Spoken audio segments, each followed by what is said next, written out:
സ്കോട്ട്ലൻഡിലെ sterling കാസിലിലേക്കാണ് ഇന്ന് ഞങ്ങൾ യാത്ര പോകുന്നത്.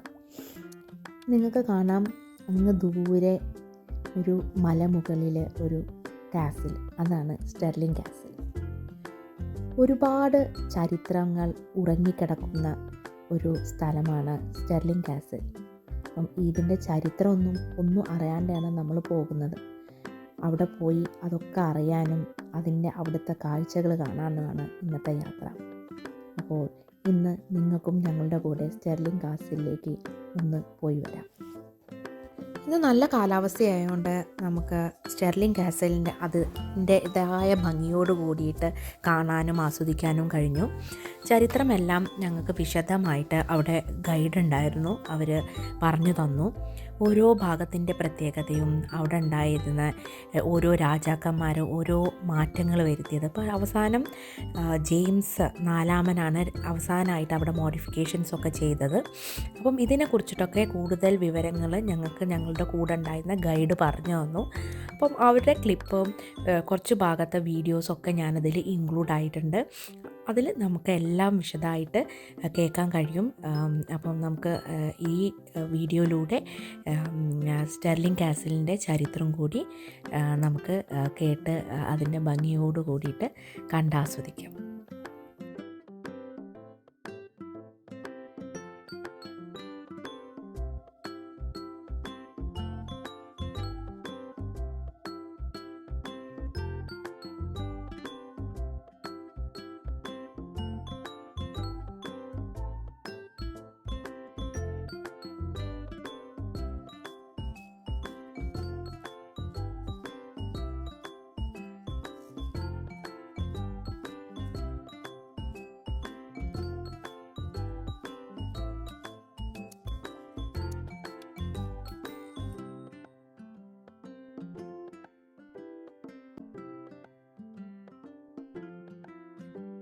Now, some of my colleagues might tell you that there's Romans up here, but there's no evidence to support that. And as I'm wearing my official jacket, we have to go with the evidence that does exist.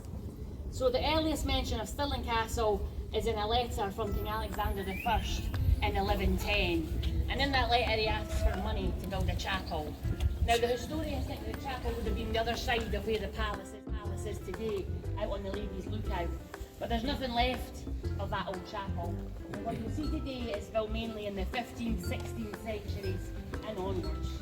And the castle, as you see it today, has had three uses. It's been a fortress, it's been a royal residence, but it's also been an army barracks. And we'll talk a little bit about all those.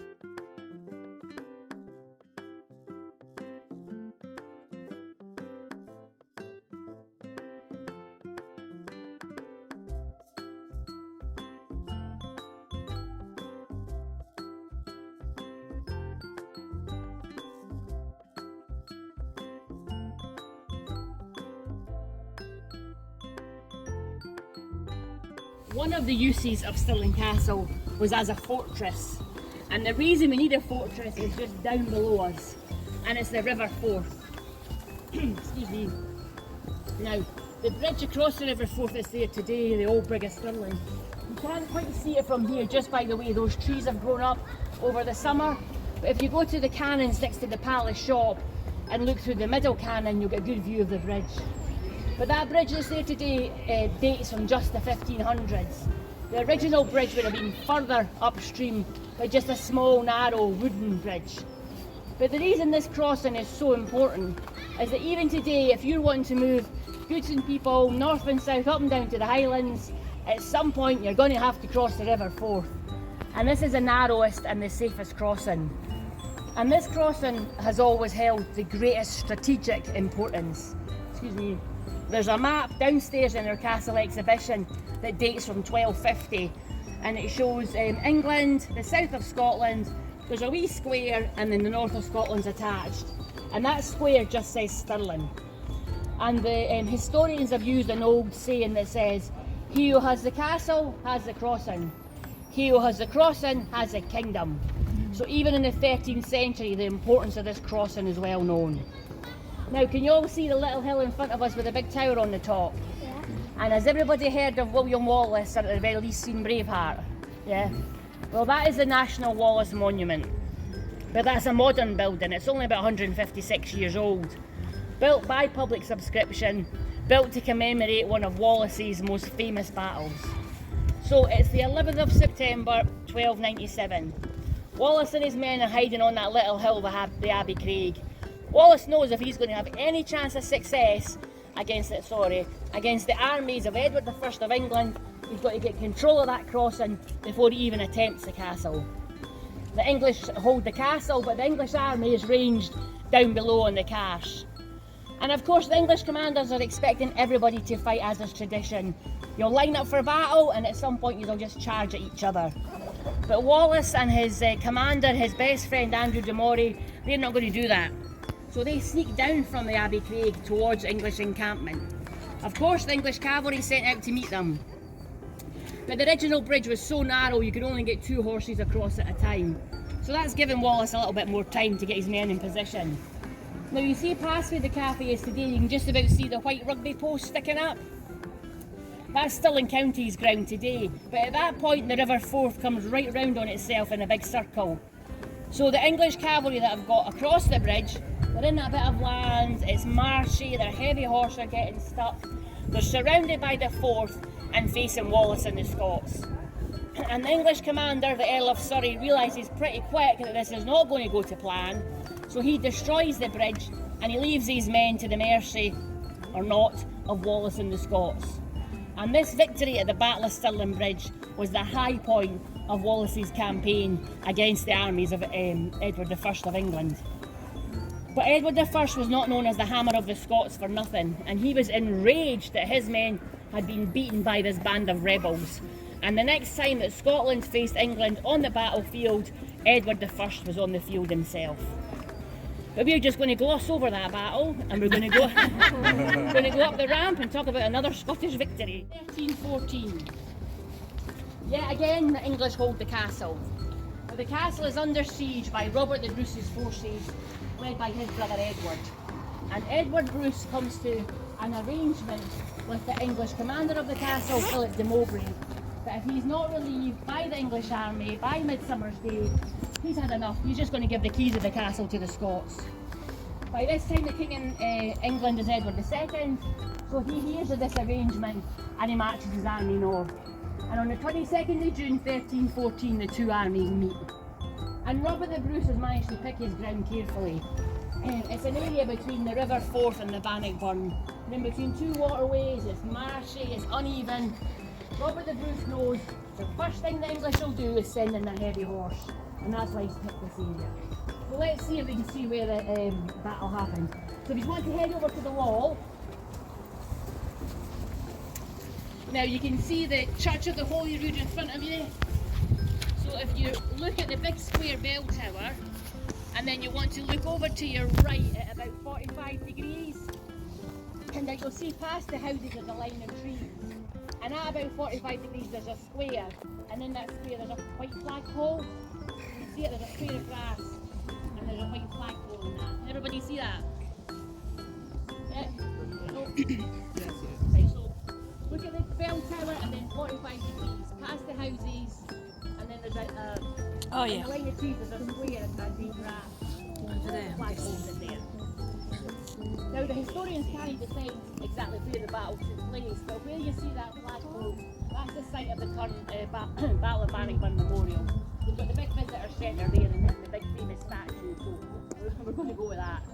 So 22nd of June 1314, Robert the Bruce faces the might of Edward II's army in that area. The battle goes on over the course of 2 days, and throughout the 2 days Robert the Bruce uses a very simple tactic, and it's a thing called schiltrons. Edward II comes hot foot from the battlefield up here to the castle to seek refuge with his men, in what after all is his castle. But the commander of the castle, Philip de Mowbray, sticks to his word, and he says, "Oh, wait a minute, you should have been here yesterday, you weren't here," and he gives the keys of the castle to the Scots. Edward II then returns south. But you'd think that Robert the Bruce would come up here, there'd be singing and dancing, feasting galore, none of that. Robert the Bruce comes up here, and in a tactic he used a lot, he destroys all the defences. So that is why today there's nothing left here at the castle that dates from the time of the Bruce.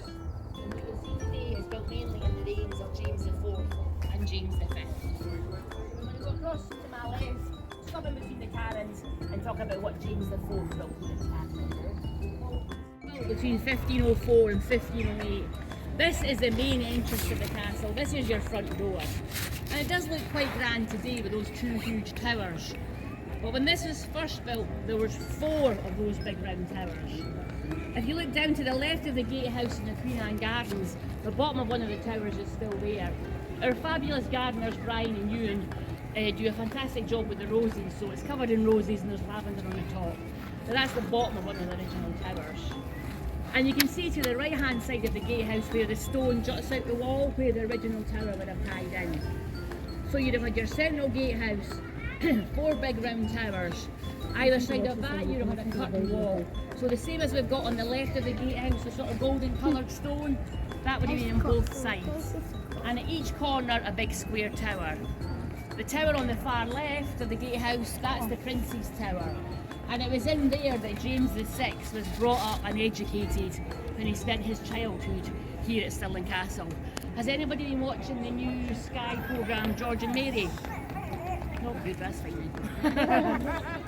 It was filmed here, bits of it were filmed here in May. Don't worry about it, it's not important. So there's a little bit of leg shot, there. It's been in there since 1651. Well, allegedly. And this is Scotland, so we're never going to let the truth get in the way of a good story. Now, I've dragged you over here because I want you to look down the ramp and tell me what you see. And I hope you're going to say a big stone wall. Yeah, big stone wall. These are the outer defences. These were built between 1708 and 1714, but they were built to protect the castle from a very specific threat, and that threat was the Jacobites. But who were the Jacobites and why were they such a threat? Have we got any Outlander fans willing to admit it in public? No Google searches are probably saying. So, who were the Jacobites and why were they such a threat? We have to go to 1688-89 and what is known as the Glorious Revolution, which was arguably no very glorious nor a revolution. But James VII of Scotland, 2nd of England, is deposed from his throne and the throne's given to his daughter Mary and her husband William of Orange. Now, James VII and his court, they flee to France, but they live out the rest of the days in exile in Europe. But there's still support for the Stuarts in Britain, not just Scotland, and other bits of Britain as well. And these Stuart supporters become known as Jacobites because the Latin for James is Jacobus, hence the Jacobites. But by the early 1700s, the Jacobites have got backing from the French, they've got money, they've got troops, so they're considered enough of a serious threat that these old castles like Stirling have to be first. So the army engineer Theodore Drury comes up with the plans for these outer defences. Now they're blast proof because they're infilled with soil, so that means they'll absorb any explosion. And you can see down to my left you've got vaulted casemates, and there's those on both sides, so that would have added strength to the defences. Today in the Queen Anne Gardens, the casemates are now a castle exhibition, and in there there's a timeline of the King's of Scotland. But down to my left is probably the most important building in the whole castle, the cafe. Us guys can recommend the keys, we've been tried them all. But your casemates would have just been storage, and it would only be if the castle was under attack, the soldiers would have headed there and defended the castle from there. So it's a simple but effective defence. It's just not quite as elegant as James IV wanted for the main entrance to his castle. So we're going to go back through the James IV archway now and we'll stop in the right hand corner of the room. It's quite quiet this afternoon, so we have to try and imagine what it would have looked like in the 16th century. It would have been a lot busier, it would have been a lot noisier, and it would have been a lot smellier. Because in this area there would have been a huge bank of kitchens, there would have been trades like carpenters, blacksmiths, all the trades needed to keep a castle going. Even the butcher was in this area, so you can imagine what the smell was like. But James IV kept quite a cosmopolitan court. He insisted all his courtiers speak as many languages as he did. So in James IV's court you'd have regularly heard, along with Scots, English, Gaelic, French, Spanish, even Danish. And he had two main passions in life, James IV. One was engineering. He famously built up the Scottish Navy, but his main passion was the sciences.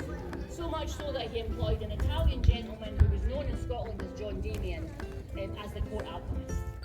And he's also great friends of the king. They're always seen drinking and gambling together. There's a story that they were in the Great Hall here, firing little brass cannons and then betting on how far each cannonball went. We think there might have been drink involved that night as well. But James IV, as I said, lots of experiments he wanted John Damien to do. The most important one was to try and turn lead into gold. So as you can imagine, he wasn't very successful. And by this point in the Scottish court, there's a little bit of suspicion. Because after all, here's this man who's friends of the king, he's well paid, he's not done anything. So in 1507, John Damien decides he's going to prove everybody wrong. He dresses in a suit of feathers, he invents himself a set of wings, he's going to jump from the castle, fly to France, and get to Paris before the king's messenger who had just left. And that's exactly what he does. He goes through the tunnel there behind you, through the vaults, out onto the ladies' house, and he jumps off. And he flies 100 yards, straight down, lands up in the donkey. It's a soft thing. And again, this is built to add to the castle defences in case the Jacobites ever attacked. But the cannons that were here were only ever used once. Now this is where we talk about one of the most famous characters in Scottish history, Charles Edward Stuart, otherwise known as Bonnie Prince Charlie. Now,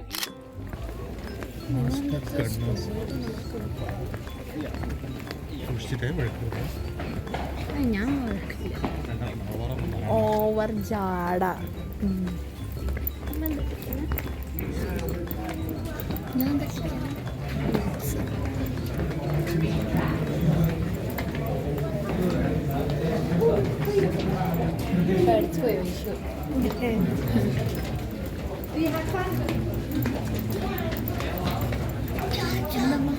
വീഴോ പേടിയായോണ്ടോ അവൻ്റെ കൈ പിടിക്കാൻ.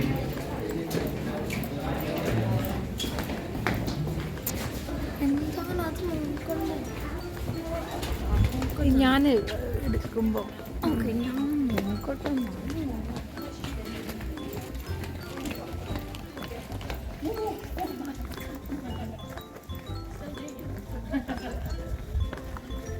So I've dragged you all the way down the hill because I want you to turn round and look back up the hill.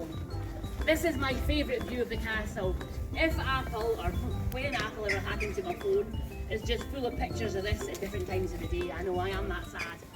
But this is the North Gate, and this was built in 1381 during the reign of the first of the Stuart kings, and that's Robert II.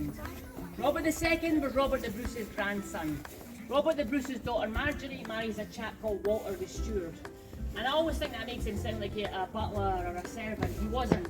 He was one of the highest lords of the land. His title was Steward of all Scotland. And in there they would have kept the gunpowder. That way any wee accidents down here in the powder magazine are contained this end of the castle, away from more important royal buildings. Today at the far end of the Nether Bailey we've got our tapestry exhibition. In 2000, Historic Scotland began to restore the palace, so they commissioned a copy of a very famous set of tapestries that are held in the Metropolitan Museum in New York in the Cloisters, called The Hunt of the Unicorn.